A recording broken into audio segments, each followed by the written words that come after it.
국제경제를 심층 분석합니다. 경제는 글로벌하게.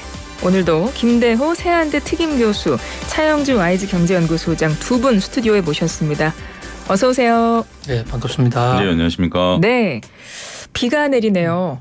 예. 네, 비가 뭐 좀 그동안 장마라고 얘기를 했었는데 장마답지는 않았었던 것 맞아요. 같아요. 내리다가 말다가 그랬었죠. 오늘 어제 굉장히 습하고 더웠죠. 또 오늘은 또 비가 오면서 습하고 덥네요. 맞습니다. 그리고 남부지방은 뭐 그동안 계속 폭우 내리고 막 그런 피해 뉴스도 계속 나오고 하더라고요. 네. 이런 장마철에 어떤 우리의 경제 상황도 조금 영향이 있나요? 그렇습니다. 우선 생산, 농산물 생산, 유통, 관리 이런 데 바로 영향을 받을 수가 있죠. 그래서 해마다 이런 어떤 기후 변화로 인한 이런 기상재해가 오면 경제가 요동치고 했습니다. 그런데 이제 아직 장마가 시작인데 아직까지는 이 장마로 인해서 큰 경제적 충격은 없는 것으로 보입니다만은 그러나 만사 불효턴턴이라고 조심해야 할 것 같습니다. 네, 맞습니다. 최근에 이제 기후가 굉장히 좀 급변하다 보니까 이제 그 교수님 말씀하신 이제 먹거리에 대한 어떤 그 상황들이 연출이 되는 것 같아요. 그 뭐냐면 이제 엘니뇨에 대한 어떤 우려감들이 네. 이제 많은 분들의 머릿속에 이제 각인이 되면서 조금 고민거리가 되는 거죠. 작년 같은 경우는 이제 전쟁이 터지면서 먹거리에 대한 고민이 시작됐다라면 그때는 이제 갑자기 전쟁이 터지면서 우크라이나가 이제 그 전 세계 밀 공장이었다라는 게 이제 알려지면서 밀가에 급등을 했고 했지만 생각보다 이제 재고가 많다라는 것들이라든지 밀은 뭐 이모작이 가능하다라든지 이런 부분들 때문에 이제 조금 주가가 이제 가격이 안정이 됐지만 엘니뇨가 돼서 생산이 안 된다라면 이거는 향후에 이제 조금 한 1, 2년을 끌고 갈 수 있는 어떤 이슈거리가 되기 때문에 정말 기후 위기 이런 것들에 대해서는 깊게 또 우리가 이제 장마철을 맞이해서 고민해봐야 될 문제가 아닌가 싶습니다. 맞네요. 진짜 기후 위기는 전 세계 경제에 직접적인 영향을 미치는 것 같아요. 각 나라의 어떤 경제 정책에도 큰 영향을 미치는 것 같고 앞으로 좀 그 부분도 좀 주의 깊게 같이 살펴보면 좋겠네요. 자, 오늘 이야기를 시작을 해보겠습니다. 가장 먼저 할 이야기는요. 미국의 주택 가격에 대한 이야기예요. 최근에 반등세를 보이고 있다는데 뉴욕타임스가 분석 기사를 하나 냈어요. 주택 시장에 무슨 일이 일어나고 있나 이런 제목의 기사라고 하는데요. 일단은 지금 미국 주택 시장이 어떻길래 막 이런 분석 기사도 나오고 그러나요? 한마디로 미친 집값이다 얘기할 수가 있어요. 집값이 오르고 있습니다. 금리를 미국이 0%에서 5.25%까지 올렸고 앞으로도 더 올리겠다고 지금 계속 경고를 하고 있는데요. 이 정도 금리 같으면 지금 미국에서는 우리나라의 주담대에 해당하는 모기지 금리가 6.5%에서 7% 정도 달하거든요. 그러면 경제학 상식으로 놓고 볼 때 또 그동안의 경험칙으로 볼 때 지금쯤은 집값이 떨어져 줘야 돼요. 떨어져도 보통 떨어지는 게 아니라 좀 폭락을 해줘야 되는데 네. 그것이 상식인데 반대로 올해 들어서는 집값이 오히려 오르고 있습니다. 작년에 금리 한참 그 자이언트 스텝 할 때 조금 내린 것은 사실인데 올 들어서는 지금 계속 오르고 있거든요. 바로 이 대목에 대해서 이제 월스트리트 저널이 참으로 이상한 일이다. 전문가들의 해석을 왜 이런 일이 벌어졌을까? 한마디로 이 또한 코로나 때문이다. 이런 네. 분석을 하고 있습니다. 코로나 때문에 재택근무가 비대면 때 상당히 활성화되지 않았습니까? 우리나라는 대부분 좀 직장으로 돌아왔는데 아직도 미국은 돌아오고 있지 않습니다. 왜 그렇게 됐냐면요. 코로나 팬데믹 때 이 집에서 근무하라 이러니까 많은 젊은이들이 집을 아예 멀리 옮겼습니다. 컴퓨터로 하게 되니까 그러니까 갑자기 돌아올 수가 없는 거예요. 그래서 지금 도시에 상업용 부동산이 계속 비어 있고 이것이 하나의 경기 침체에 여로도 되고 있는데요. 이 MZ 세대들 요즘 말하는 젤파 세대들 이런 세대들이 가만히 보니까 출퇴근 안 하고 집에서 일하는 게 훨씬 효과적이거든요. 네. 그럼 내가 왜 나가? 이제 이런데 재택근무를 하려면 이제 몇 가지 조건이 있습니다. 우선 부모가 간섭을 안 해야 돼요. 그렇죠. 일에 집중할 수 있어야 되니까요. 네, 빨리 자라, 뭐 아침에 일어나라 이렇게 얘기해 주면 부담이 되지 않습니까? 네네. 그다음에 좀 어지럽더라도 청소하지 않고 이쪽 소리 저쪽 소리 막 펼쳐놓고 작업을 할 수 있어야 되는데 그러다 보니까 좀 큰 집이 필요한 거예요. 그래서 지금 한 50대 60대 세대들은 젊을 때 집을 갖겠다는 생각을 거의 못 했었는데 20대 30대 초반 특히 10대 후반부터 내 집이 필요하다. 그래서 집을 막 사겠다는 겁니다. 예. 그러다가 이제 또 집을 내놓는 사람들도 급격히 줄어들었고요. 뭐 이런 것들이 그러니까 보통은 금리가 오르면 그것이 자금난을 가중시켜서 부동산의 수요를 줄임으로 인해서 가격을 하락시켰는데 지금은 내 집 갖겠다는 열풍 이런 것이 대단하다. 그다음에 컴퓨터를 통해서 사람들이 훨씬 더 많은 정보가 노출이 되면서 집을 먼저 갖는 것과 늦게 가는 것의 차이 이런 것에 대해서 상당히 많이 깨닫게 됐다. 재테크에 눈을 더 떴다. 이제 거기다가 또 하나는 이제 경제적인 거시경제적 관점에서 보면요. 경기 침체 안 온다. 네네. 곧 살아날 거야. 그렇다면 또 얼리버드 이론이 있지 않습니까? 남들보다 먼저 사야 이득이잖아요. 이런 조급정. 이것을 하나의 포모 증후군이라고 그러죠. Fear of missing out. 혹시 나만 부동산 지금 안 사서 나중에 홈리스 되는 거 아니야? 이런 어떤 강박관념 이런 것까지 같이 작용을 했다. 그래서 이상현상에 이게 과연 얼마나 갈지 여기에 대해서는 가보지 않은 길이기 때문에 단정하기는 어렵습니다만 월스트리트 저널은 부동산의 수요 공급 패턴이 달라졌다 이렇게까지 보도하고 있습니다. 예. 근데 지난해만 해도 집값이 많이 떨어졌었던 것 같은데요, 미국 집값이. 그렇죠. 그게 이제 종합적으로 우리가 좀 살펴봐야 될 게 일단 지금 현상을 놓고 보면 S&P 코어로지 케이스 실러 주택 가격 지수라는 게 있습니다. 그게 이제 그 3월 기준으로 봤을 때 전달보다 0.4% 상승했고 2월 달에 0.25에서 두 달 연속 상승하는 모습들 이제 좀 나타나다 보니까 현재 지금 주택 가격이 올라가고 있다. 이렇게 이제 현상이 가능한 거죠. 근데 이제 중요한 것은 이제 교수님 말씀하신 것처럼 미국의 담보대출 금리가 6에서 7%대 정도이기 때문에 이 상황에서 집을 산다라는 게 기존의 관념으로는 이해가 안 가는 거죠. 근데 여기서 지금 우리가 이해를 해야 되는 게 미국은 30년 만기 고정금리로 집을 이제 산다라는 겁니다. 예. 자, 여기 중요한 것은 30년 만기 고정금리죠. 그러면 지금 제 나이 정도에 집을 갖고 있는 상태에서 집을 옮기게 되면 새롭게 이제 대출을 이제 또 형성하는 거 아니겠습니까? 그러면 이제 뭐 6%대로 이제 금리가 올라가는 거죠. 그 전에 제가 이제 뭐 한 20년 전에 집을 했을 때는 그보다 낮은 수준이었는데 그러다 보니까 기존에 주택을 갖고 있던 분들이 집을 안 옮기는 거예요. 매매를 하게 되면 나한테 이제 불리해지니까 안 하는 거죠. 그러다 보니까 주택 매매 거래가 일단 줄어들었고 그리고 주택이 그 매매가 줄어들었다라는 것은 공급되는 양이 줄어들었다라는 거죠. 그런 상태에서 지금 교수님이 정확히 말씀하신 2030 세대들이 생애 첫 주택 구입에 본격적으로 나서기 시작한 겁니다. 자, 공급량은 줄어든 상태에서 새롭게 이제 집을 살려는 뭐 재택근무라든지 아니면 이제 뭐 다양한 고용도 좀 늘어난 부분들도 있고 어차피 집을 못 사는 층을 말고 지금 이제 살려는 층들 보면 생애 첫 구입에 빠르게 나서기 시작했다는 게 또 하나의 사회적인 풍토라는 거죠. 그건 네. 교수님 설명하신 거고요. 그런 상태이다 보니까 신규 주택 공급량이 지금 확대되기 시작한 거예요.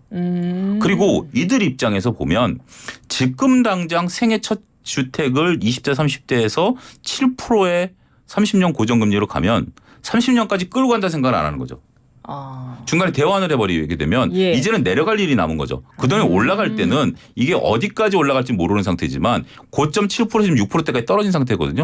그러면 이제 내가 한 10년 살다가 또 집을 바꿀 수도 있는 그런 상태가 되고 더군다나 지금은 가장 중요한 포모 증후군 같은 것도 있기 때문에 빨리 일단 나는 좀 취득하고 보자라는 그런 것들이 되는 거죠. 그러다 보니까 미국 중심으로 지금 올라가는 거예요. 미국이 올라가니까 우리도 주택이 반등할 것이야. 물론 우리도 이제 일부 지역에서 주택이 반등하지만 그 논리랑은 좀 다릅니다. 미국이 갖고 있는 고정금리가 낳은 또 하나의 현상이다. 이렇게 보는 것이 또 맞지 않나 싶습니다. 결국은 코로나와 미국의 급격한 금리 인상 이 두 가지의 결과가 합쳐진 지금 그 효과가 나타나고 있는 건데 근데 이제 저는 이제 주택값에 대한 기사가 요즘 많이 나오길래 생생경제 하면서 전문가분들이랑 인터뷰를 하다 보면 이제 어떤 거를 제가 이제 들었냐면 미국의 어떤 경기 상황 속에서 그 집값, 주택 이 부분 주거에 대한 부분이 되게 큰 비중이라고 말씀을 들었던 것 같아서 그게 어떤 연관이 있습니까?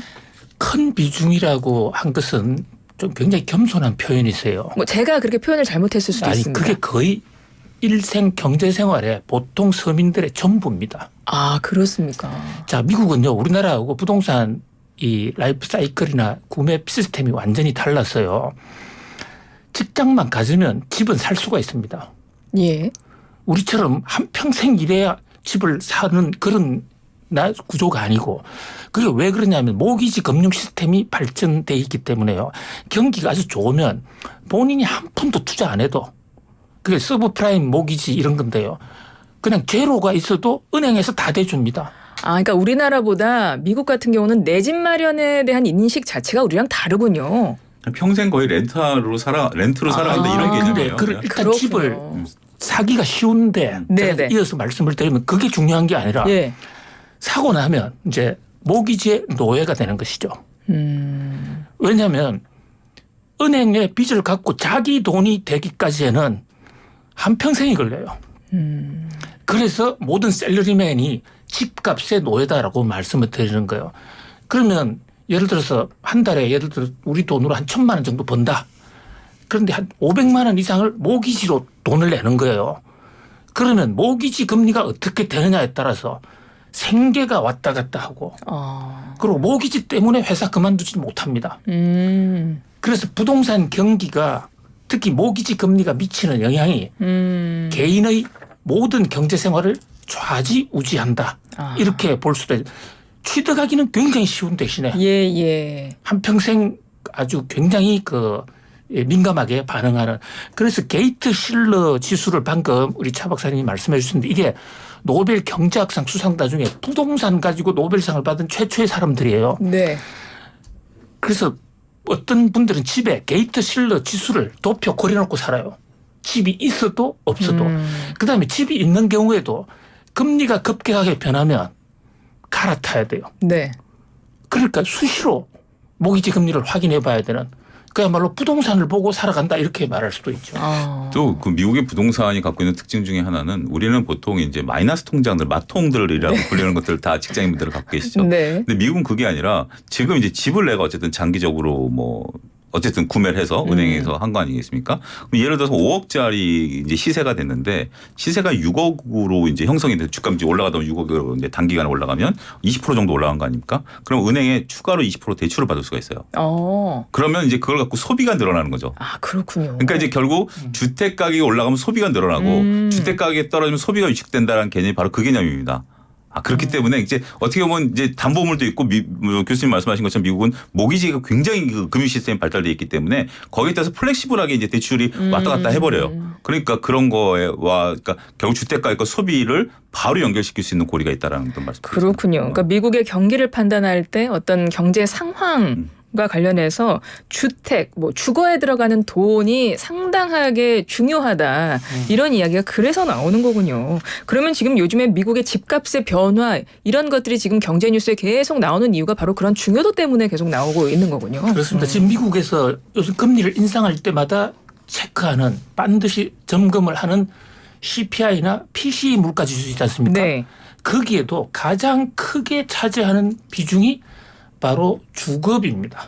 우리나라는 CPI 물가에 주거비를 빼놓고 있어요.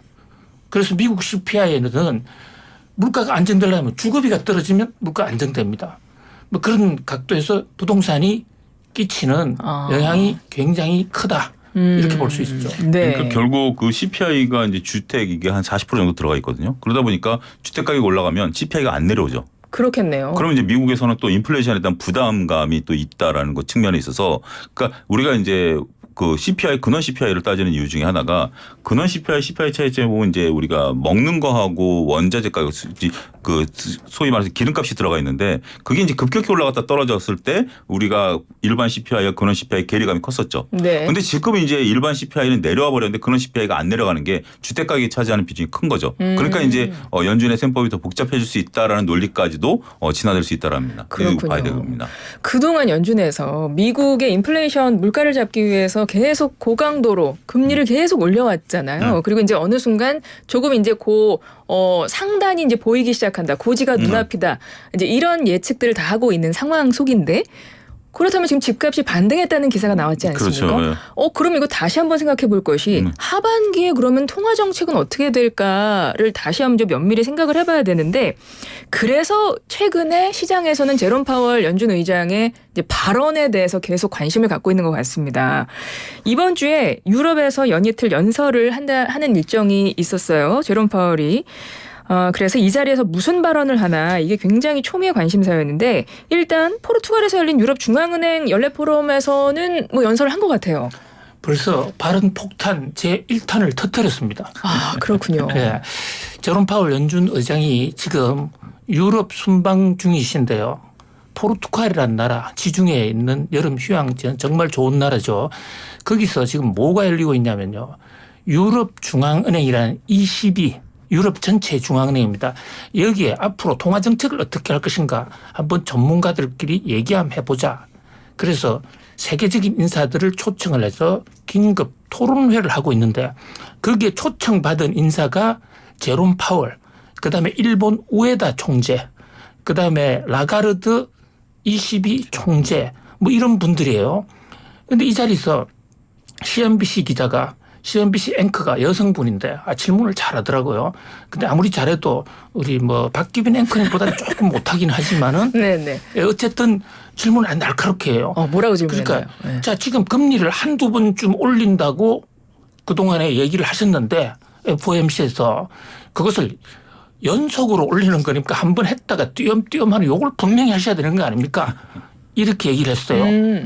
그러니까 보통 같으면 어떤 미국의 정치 충격 같은 걸 생각해서 그건 내가 얘기할 수 없다든지 뭐 두고 경제 지표에 달렸습니다. 이렇게 얘기를 하는 게 일반적인 화법이에요. 예. 그동안 그래도 그렇게 말했던 것 같은데요. 그런데 두 번 연속으로 올리는 consecutive 하이크를 off the table, 테이블에 내려놓지 않았다. 영어로 정식 이렇게 얘기했어요. 네. 이게 뭐 밤에 뉴욕 정시라든지 전 세계 언론에 저도 자다가 그 얘기 때문에 상당히 놀랐어요. 네. 그러니까 그 얘기 나오자마자 뉴욕 증시 상당히 좀 떨어진 것이죠.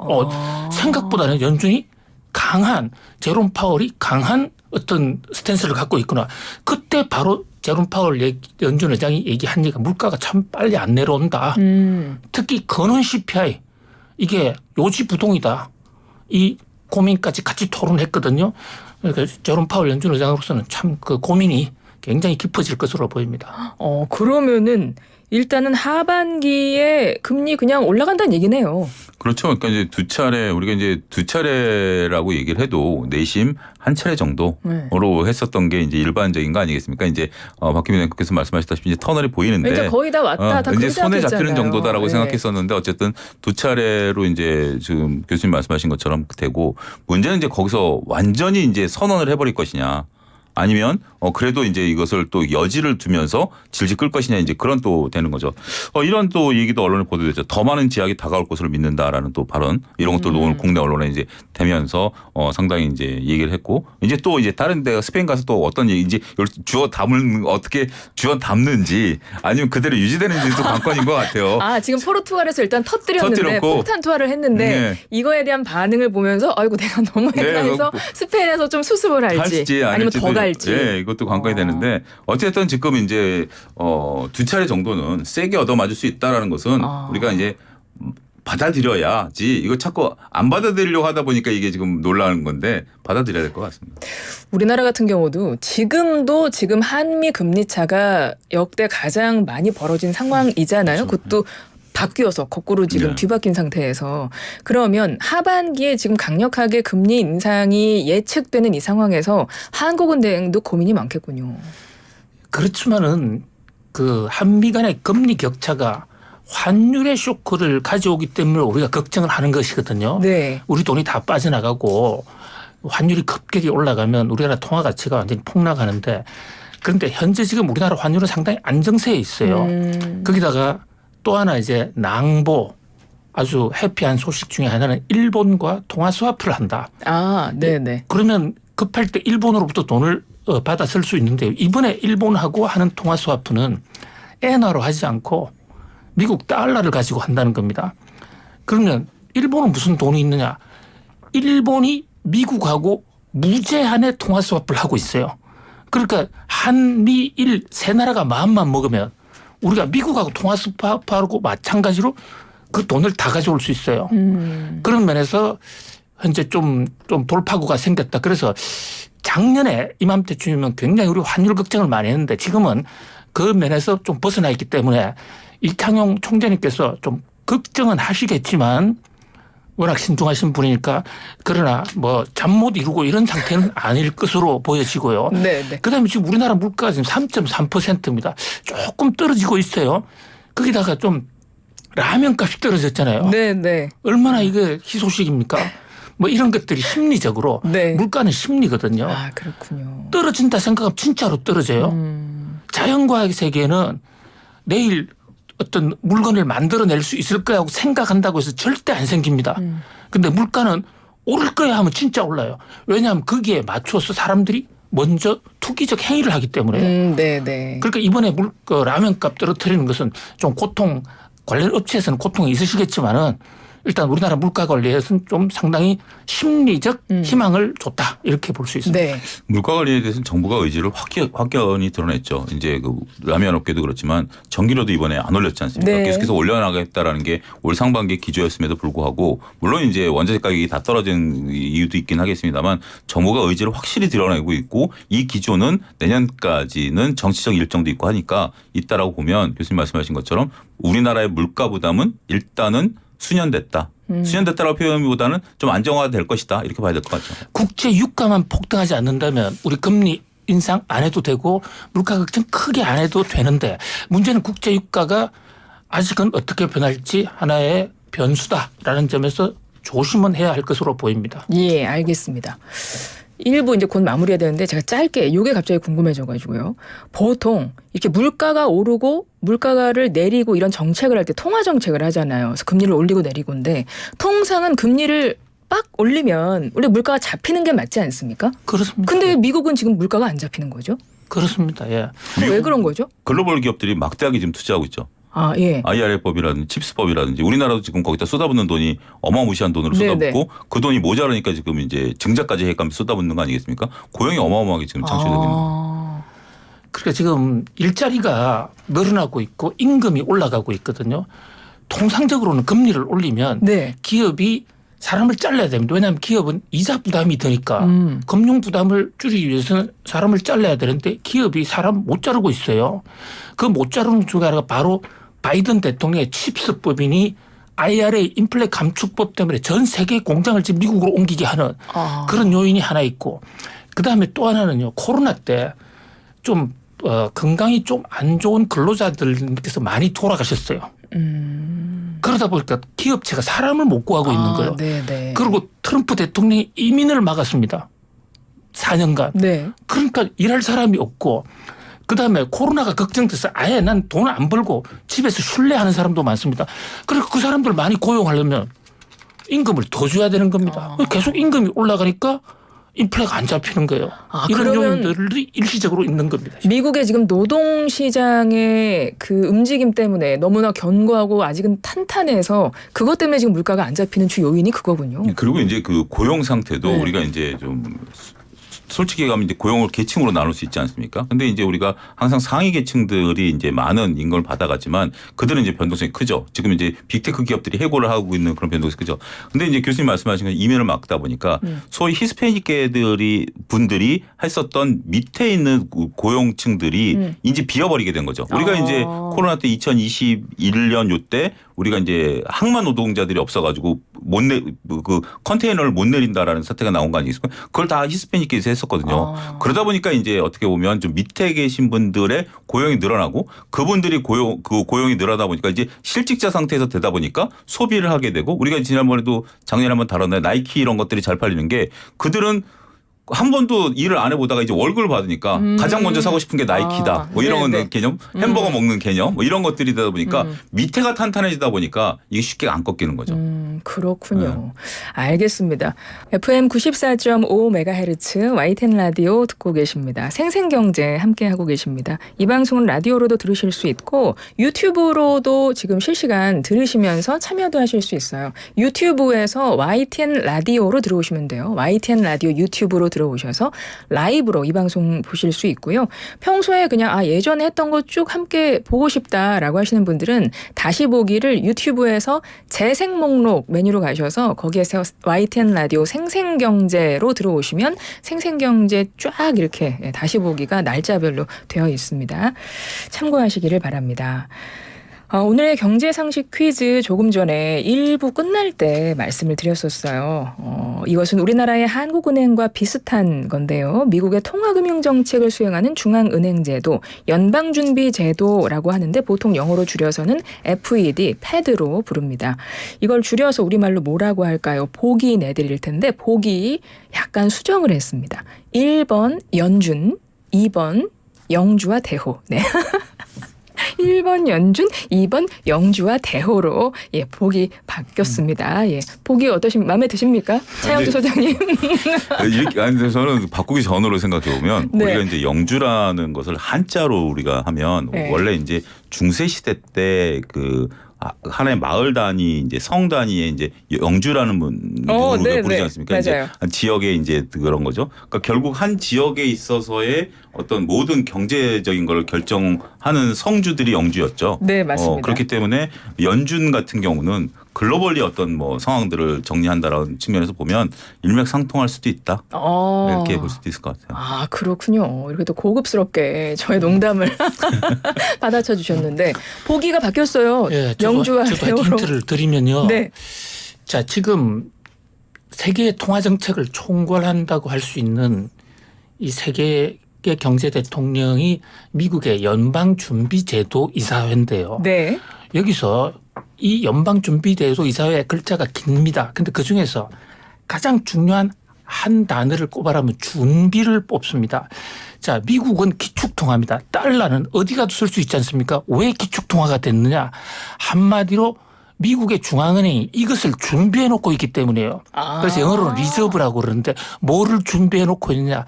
금을 언제든지 바꿔준다. 금준비은행이거든요. 그래서 이 금융기관에 찾아갈 때 금이 제일 많은 은행을 찾아가야 되고 그 금을 준비했다는 면에서 준자가 들어가 있습니다. 준자. 요게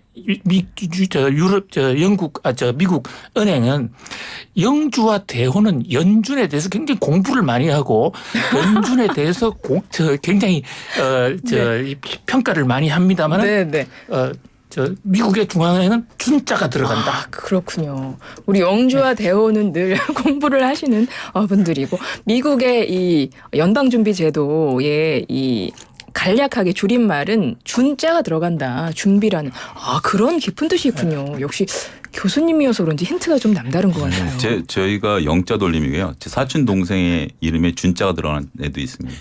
그렇군요. 네, 경제는 글로벌하게 이러다가 방향이 막 이상해질 것 같아서 얼른 마무리를 하도록 하겠습니다. 연방준비제도 줄임말 보기 1번 연준, 2번 영주와 대호, 우물정 0945 50원의 정보 용료 들어가는 유료 문자로 정답 보내주세요. 자, 2부 시작하도록 하겠습니다. 2부에서는 중국 이야기부터 먼저 시작을 해볼게요. 중국에서도 지금 포럼이 열리고 있어요. 세계 경제 포럼입니다. 다보스 포럼이 열리고 있는데 근데 교수님 이거 다보스 포럼 스위스 다보스에서 열리는 거 아니에요? 그렇습니다. 스위스 다보스에 다녀오셨죠? 예, 유명한 가려고 합니다. 스키장이거든요. 언제가 되든. 네. 알프스 산에 있는 유명한 스키장인데 워낙 경치가 좋아서 지금 이 다보스 포럼을 주최하는 데가 세계 경제 포럼이란 WEF인데 거기 슈왑 회장님이 한국에 좀 와 계세요. 오늘 한덕수 총리하고도 만났는데 시간이 있으면 저희들하고 식사 한번 했으면 좋겠는데요. 그러니까요.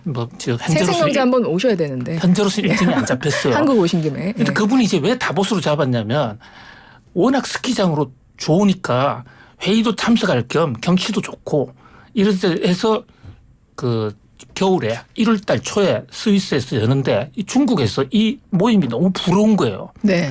그래서 로얄티를 줄 테니까 여름에도 한번 하자. 아. 그 대신 여름은 천진, 다롄 여기서 돌아가면서 할 테니까 비용은 중국이 댈게. 이래서 여름의 다보스가 됐어요. 아, 그렇군요. 그러니까 저 스위스의 다보스와 중국의 정부가 이제 합작을 해서 여는데 코로나 때 3년 동안 못 열었거든요. 네네. 그래서 굉장히 이번에 많은 사람이 올 것으로 생각을 했는데 막상 문을 열어보니까 뭐 파리들은 안 나왔는데 뭐 파리를 날렸다는 얘기는 나오고 있어요.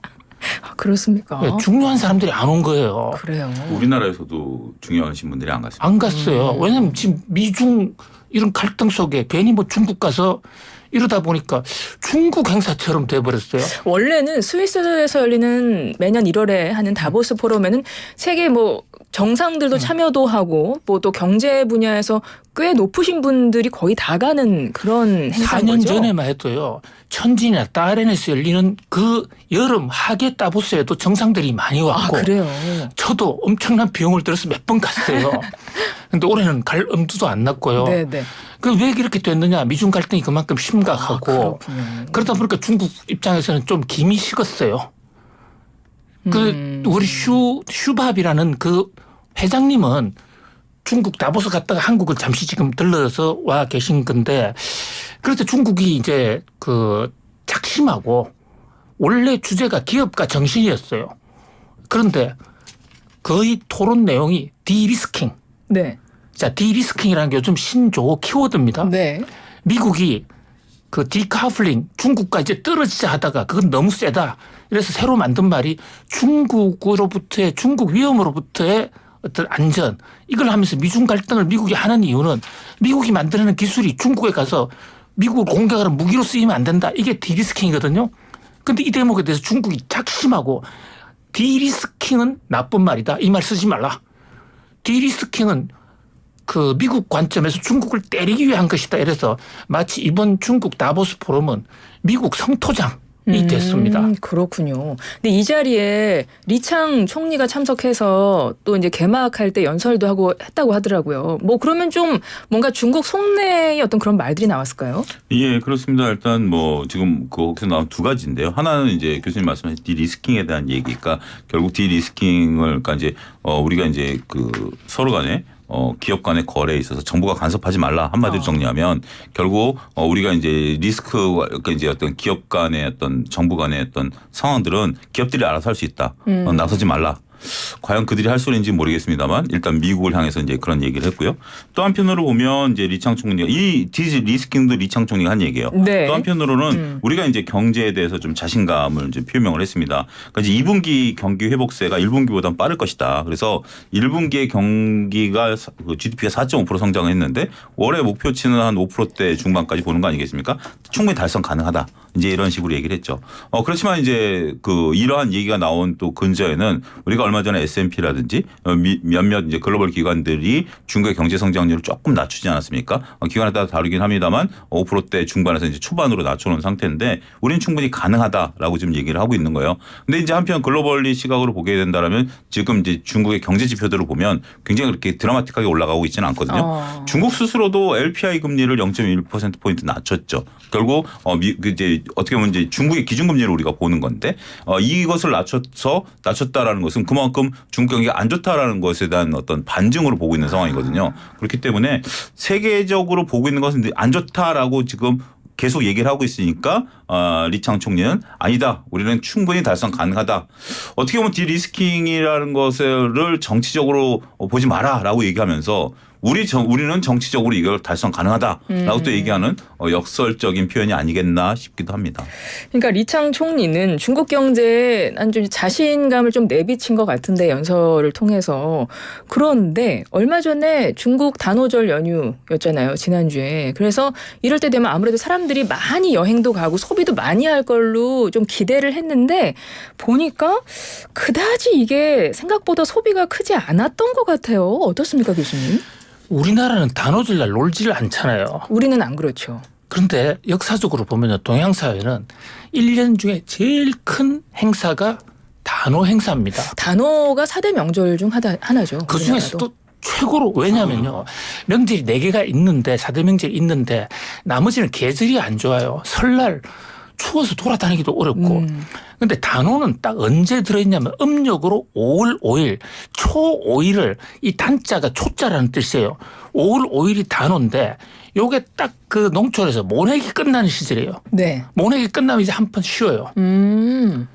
그러니까 봄에 못 심는다고 고생해놓고 이때부터 좀 쉬면서 체력 다지는. 그래서 많은 사람들이 여행도 가고 파티하거든요. 그래서 중국에서는 이틀을 쉬는데 연휴가 나흘씩 연휴가 되잖아요. 그래서 이제 코로나가 끝났으니까 엔데믹이 됐으니까 코로나 이후에 처음 맞이하는 단오. 여기에 소비가 폭발적으로 늘 거야 했는데 안 늘었어요. 그러니까요. 예, 이 대목이 좀 실망을 하고 그 단오절 행사 직후에 샹하이 정시나 선전 정시가 주가가 대폭락하기도 했습니다. 근데 여기서 우리가 이제 안타까운 것은 중국의 예. 이제 소비가 안 늘어나는 면도 있습니다. 근데 이제 저희가 이제 계속 말씀드린 게 이제 중국을 우리가 소비를 보는 이유가 그거죠. 우리나라 경제와 어떻게 밀접하게 중국이 소비를 함으로써 우리나라 제품들을 소비를 많이 하지 않을까라는 기대감이 있었죠. 그런데 이제 그걸 안 되니까 좀 기대감이 꺾였는데 한 가지 더 뼈아픈 사실을 네. 한 가지 제가 좀 말씀 좀 드려야 될 것 같습니다. 중국에 6.18 축제라고 있습니다. 이제 단오랑 이제 맞물려 가지고 6월 1일서부터 18일까지 온라인으로 쇼핑하는 어떤 축제가 있어요. 어떻게 보면 이제 마케팅의 일환인데 거기서 화장품 판매에 대한 어떤 설문조사를 했습니다. 보니까 세 가지 분야로 나눴는데 스킨케어, 메이크업, 향수 이렇게 세 가지로 나눴는데 브랜드 탑5 안에 우리나라 제품이 단 하나도 못 들어갔습니다. 아, 그래요. 이게 처음이고요. 그다음에 이제 10위권까지도 넓히면 그래도 좀 10위권 아니면 이 세 분야 향수를 뺀다 하더라도 10위권엔 들었을 것 같은데요. 스킨케어와 메이크업 네. 몇 개나 들었을까요?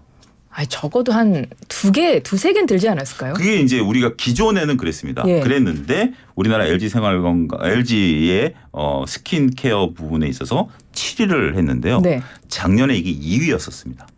많이 떨어졌군요. 그렇죠. 그러니까 절대량도 줄었습니다만 이 순위 자체가 줄었다. 그러니까 지금 현재 주가 퍼포먼스가 그렇게밖에 나올 수 없다라는 현실도 냉정하게 받아들여야 될 것 같습니다. 중국의 리오프닝 효과를 우리도 참 많이 기대했었는데 지금 그 효과가 크게 나타나고 있지 않아서 약간 좀 힘이 빠지고 그런 측면도 있네요. 그렇고요. 이제 한 3분 정도, 3분 좀 안 되게 시간이 남았는데 요거 짧게 이야기해 보겠습니다. 일본의 기시다 후미오 총리 인기가 뚝 떨어진 모양이에요. 한일 정상회담하고 히로시마에서 G7 정상회의 열리고 나서 지지율 꽤 많이 올라갔었는데 한 달 사이에 무슨 일이 있었던 겁니까, 네, 교수님? 이 대목은 우리 차 박사님 자녀분을 일본에 보냈으니까 차 박사님 먼저 말씀하시죠. 그러니까 이제 일본 분들이 이게 좀 이렇게 새로운 것에 적응하는 것들이 굉장히 어려워하신다라는 그런 분위기입니다. 그러니까 이제 일본 같은 우리는 이제 당연하게 이제 카드를 쓴다라든지 아니면 전자적인 걸로 쓰는데 일본 같은 경우도 이제 이런 우리 여러분들 아시잖아요. 팩스로 무슨 뭘 받는다라든지 도장을 찍는다라든지 이게 아직도 굉장히 팽배해 있고 이걸 쉽게 못 바꾸고 있는 상태예요. 그런데 네. 정부가 이것을 이제 바꾸기 위해서 작년에 마이넘버 카드라는 것을 이제 만들었고 이거를 하면 20만 원씩 돈을 줘요. 일본이 네. 일본 정부가 2만 엔을 줘요. 그러니까 네. 이제 주민등록증을 만드는데 주민등록 만들면 정부가 돈을 줘요. 갖다 쓰라고. 근데 이게 오류가 많다라는 거죠.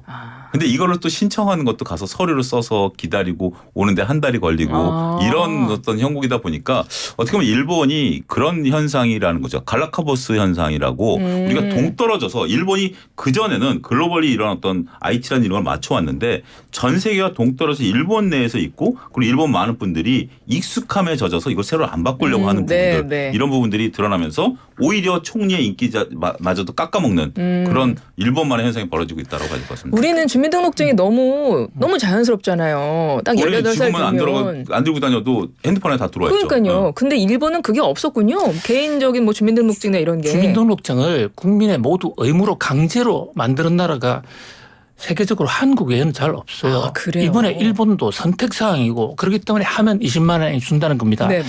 자, 그런데 어쨌든 이걸 마이카드라고 그러는데 네. 마이카드 도입 과정에서 혼선 네, 한 이것이 1분이요? 인기를 떨어뜨렸고 그다음에 그 아들이 기시다 총리 아들이 관저에 들어가서 파티를 했어요. 네네. 그러니까 국정농단 사건 비슷한 거. 그런데 그거보다도 경제적으로 한 가지 말씀 올리면요. 일본의 물가가 막 올라가지 않습니까? 일본 성장률이 좀 높고 주가는 오르지만 물가가 오르면 서민들이 살기가 어렵습니다. 거기에 대해서 기시다 총리 정책 어떻게 하는가 여기에 대한 비판도 있는 겁니다. 그렇군요. 그러니까 기시다 총리가 뭐 마이넘버 카드 만드는 것과 관련해서 이걸 뭐 전자결제처럼 해가지고 또 건강보험하고도 통합하고 막 그런 기사 나더라고요. 근데 그게 오류가 많고 어쨌든 국내에서 정치가 그렇게 국민들한테 특별히 받아들여지지 않는 좀 그런 측면도 있는 것 같고, 그러니까 여러 가지로 해서 지금 기시다 후미오 총리가 인기가 떨어졌다. 지금 이 뉴스까지 해서 오늘 이야기를 이제 마무리를 해야 될 것 같습니다. 경제는 글로벌하게 오늘도 두 분과 함께했습니다. 국제 경제를 심층 분석해봤는데요. 차영주 YG경제연구소장님, 김대호 세한대 특임 교수님, 오늘도 아주 재미있는 이야기 많이 잘 들었습니다. 고맙습니다. 감사합니다.